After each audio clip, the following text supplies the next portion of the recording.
ರಾಷ್ಟ್ರೀಯ ಬಾವುಟಕ್ಕೆ ಏನ್ ಮಾನ್ಯತೆ ಇದೆ ಅದೇ ರೀತಿ ಇದು ಕನ್ನಡ ಬಾವುಟಕ್ಕೂ ಶಿಷ್ಟಾಚಾರಗಳನ್ನು ಅನುಸರಿಸಬೇಕು. ತೆರವುಗೊಳಿಸುವಂತ ವಿಚಾರದಲ್ಲಾಗ್ಲಿ ಹಾಕುವಂತ ವಿಚಾರದಲ್ಲಾಗ್ಲಿ ಒಂದಷ್ಟು ಕಠಿಣವಾದಂತ ಶಿಷ್ಟಾಚಾರಗಳನ್ನ ಅನುಸರಿಸಬೇಕು ಅಂತ ಹೇಳಿ ಆ ನಿಟ್ಟಿನಲ್ಲಿ ಏನಾದ್ರು ನೀವು ಹೌದು, ನಿಮ್ಮ ಪ್ರಶ್ನೆ ಭಾರಿ ಒಳ್ಳೆ ಪ್ರಶ್ನೆ.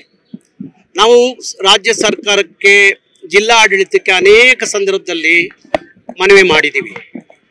ಯಾವಾಗ ಯಾವ ರೀತಿಯಲ್ಲಿ ರಾಷ್ಟ್ರಧ್ವಜಕ್ಕೆ ಈ ನೆಲದಲ್ಲಿ ಮಾನ್ಯತೆ ಸಿಗುತ್ತೋ ಹಾಗೆ ನಾಡಧ್ವಜಕ್ಕೂ ಅದೇ ಮಾನ್ಯತೆ ಸಿಗಬೇಕು ಅನ್ನೋದು ನಾವು ಅನೇಕ ಮುಖ್ಯಮಂತ್ರಿಗಳ ಜೊತೆಯಲ್ಲಿ, ಜಿಲ್ಲಾಡಳಿತ ಜೊತೆಯಲ್ಲಿ ಮಾತಾಡಿದ್ದೀವಿ.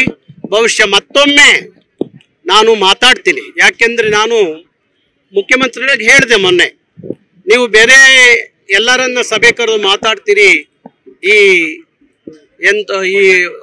ಬಜೆಟ್ ಅಧಿವೇಶನ ಸಂದರ್ಭಕ್ಕೆ ಎಲ್ಲರನ್ನೂ ಕರೆದು ಮಾತಾಡ್ತೀರಿ, ಹಾಗೆ ಕನ್ನಡ ಪರ ಹೋರಾಟಗಾರನ್ನು ಕರೆದು ಮಾತಾಡಿದ್ರೆ ಅವರ ವಿಚಾರವನ್ನು ನೀವು ಸರ್ಕಾರ ಗಣನೆಗೆ ತಗೋಬೇಕು ಅಂತ ಹೇಳಿದಿರಿ. ಈ ಬಜೆಟ್ ನಂತರ ನಾನೊಂದು ಸಭೆ ಮಾಡ್ತೀನಿ, ಆ ಸಭೆಗೆ ನೀವು ಎಲ್ಲ ಬಂದು ನಿಮ್ಮ ವಿಚಾರಗಳನ್ನು ಹಂಚ್ಕೊಳ್ಳಿ ಅಂತ ಹೇಳಿದ್ದಾರೆ. ಹಾಗಾಗಿ ಆ ಸಭೆಯಲ್ಲಿ ನಾನು ಎಲ್ಲ ವಿಚಾರನ ಮಾತಾಡ್ತೀನಿ.